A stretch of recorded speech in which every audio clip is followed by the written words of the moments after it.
আজকে তোমাদের জন্য যে ভিডিও নিয়ে এসেছি সেটা স্কিপ না করে তোমরা ভালোভাবে দেখতে থাকো, তাহলে আশা করি তোমাদের জন্য এই ভিডিও হেল্পফুল হবে।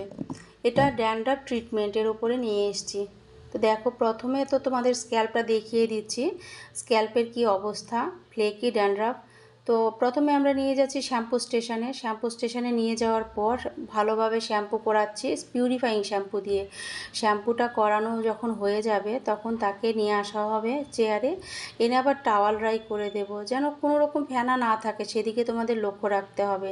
টাওয়াল ড্রাই করা হয়ে গেলে আমরা মাথায় প্রথমে লাগাবো জেল ক্লিনজার।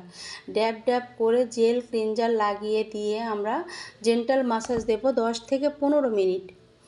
তো জেন্টাল মাসাজ যখন হয়ে যাবে, যেন প্রেশার খুব বেশি না পড়ে আবার খুব কমও না হয়, আবার তাকে নিয়ে যাওয়া হবে শ্যাম্পু স্টেশনে নিয়ে যেয়ে আবার আমরা হেয়ারটাকে ওয়াশ করাবো। এখানেও কোনো শ্যাম্পু আমরা ব্যবহার করব না। তারপর আবার টাওয়াল ড্রাই করে আমরা দিয়ে দেব 2 নম্বরে দিয়ে দেব আমরা হাইড্রেটিং মাস্ক। এটা আমরা ঠিক ড্যাব ড্যাব করে লাগিয়ে দিয়ে 5 থেকে 7 মিনিট আমরা কি করব, মাসাজ দেব। এখানেও জেন্টাল মাসাজ দেব আমরা 5 থেকে 7 মিনিট। এতে আমাদের স্ক্যাল্পটা হাইড্রেটিং কন্ট্রোল হবে।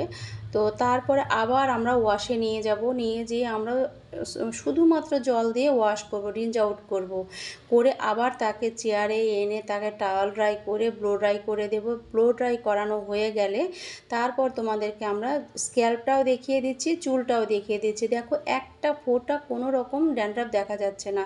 তো তোমরা যারাই এরকম ধরনের স্ক্যাল্প ট্রিটমেন্ট বা হেয়ার ট্রিটমেন্ট করাতে চাও অবশ্যই আমাদের এখানে আসবে।